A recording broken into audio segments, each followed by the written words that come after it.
안녕하세요, 속보입니다. 오늘은 6월 FMC 리뷰를 빠르게 진행하도록 하겠습니다. 왜냐하면 정리할 게 별로 없어가지고요. 금방 빨리 준비해볼게요. FMC 회의에서는 기준금리를 동결했습니다.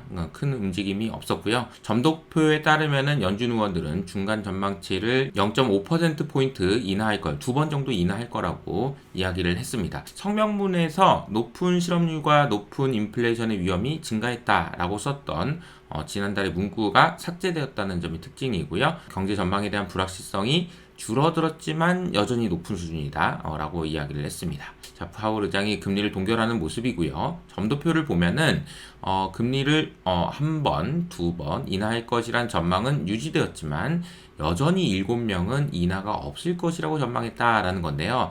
지난달에는 4명밖에 없었는데 이게 7명이나 됐으니까 사실 이게 보면은 연준 의원 내에서도 금리 인하하면 안 돼요, 금리 인하 해야 된다니까요, 이렇게 양쪽으로 의견이 상당히 크게 엇갈리고 있는 상황이다라고 보시면 되겠습니다. 그래서 이제 3월 달에는 이 회색선으로 이렇게 인하할 줄 알았는데 6월 달에는 이게 조금 더 천천히 조금 덜 인하하는 쪽으로 바뀌었다라고 보시면 되겠습니다. 성명서에 보니까 앞에서 설명드린 것처럼 이 부분 있잖아요. 높은 실업률과 높은 인플레이션의 위험, 이거 트럼프 때문에 진짜 힘든데 이 문구가 삭제되었다라는 것이 이제 가장 중요한 포인트가 되겠습니다.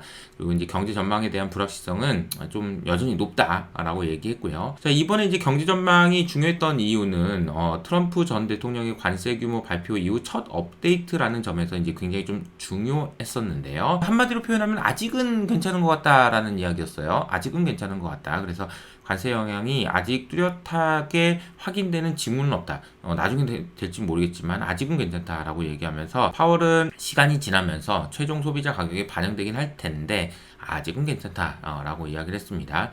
그리고 이제 어제 제가 말씀드렸던 것처럼 이번 FMC 회의에서의 핵심 포인트는 기대 인플레이션이라는 거거든요. 인플레이션이 아니라 인플레이션 기대치가 중요한데요. 인플레이션 기대치를 보면 물가가 오를 것이라고 믿으면 진짜 물가가 오른다는 거예요. 그래서 연준이 이걸 걱정하고 있는데 미시간 대학교에서 조사한 결과를 보면은 인플레이션이 1년 동안 어떻게 될 거예요? 라는 질문에 대해서 와, 이게 이제 2022년보다 더 높게, 더 많이 걱정했다라는 거잖아요. 근데 물론 안정되긴 했지만 이게 뉴욕 연준에서 이야기했던 거랑 너무 달라서 이게 뭐가 맞는 거지? 라는 이제 의구심들이 있었는데 일단 파월은 이쪽 손을 들어줬다. 그러니까 이제 이거 좀 잘못 계산한 거 아니야? 미시간 대학교 니네 좀 계산 잘못한 것 같은데, 이런 뉘앙스를 좀 풍겼다라는 것이 좀 어떻게 보면 중요한 포인트가 아니었나 싶습니다. 이게 보면은 너무 차이가 많이 나잖아요. 그래서 인플레이션 기대 심리가 이렇게까지 높아진 것 같진 않은데 그렇게 걱정하진 않아도 될 것 같은데 라고 보면서 해석을 하시면 될 것 같습니다. 그러면서 이제 또 특유의 이제 파월 의장이 하는 얘기 있죠. 아무도 이러한 금리 경로에 대한 확신을 가지고 있는 사람은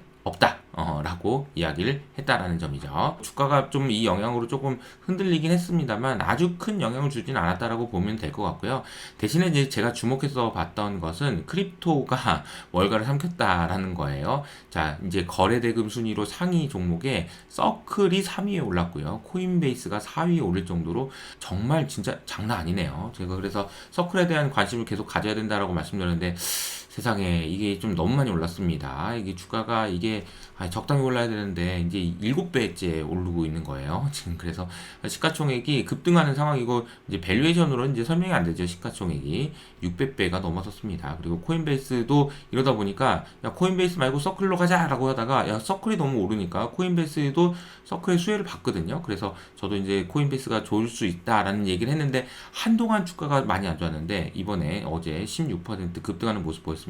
자, 그리고 트럼프가 이란 핵무기 개발을 임박했다라는 이야기를 했어요. 그래가지고 이 내용을 좀 보시면은 그들은 핵무기를 불과 몇 주 앞두고 있다라고 생각하고 실제로 사용할 거라고 본다라고 이야기를 했습니다. 그러면서 이제 이란을 공격해야 되는 이유에 대해서 이야기를 좀 하고 있어요. 근데 물론 이제 반드시 그렇게 하겠다라고 이야기를 하지 않았던 것은 반대 의견들을 지금 신경 쓰고 있기 때문인데요.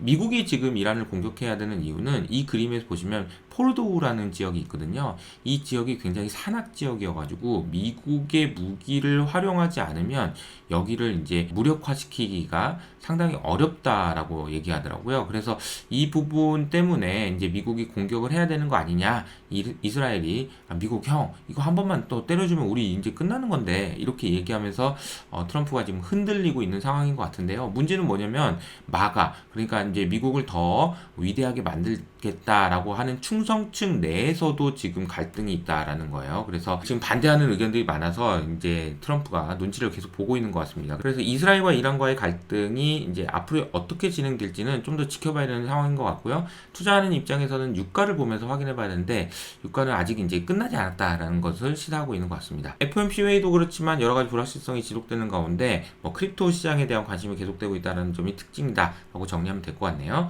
그럼 오늘은 여기서 마무리하도록 할게요. 감사합니다.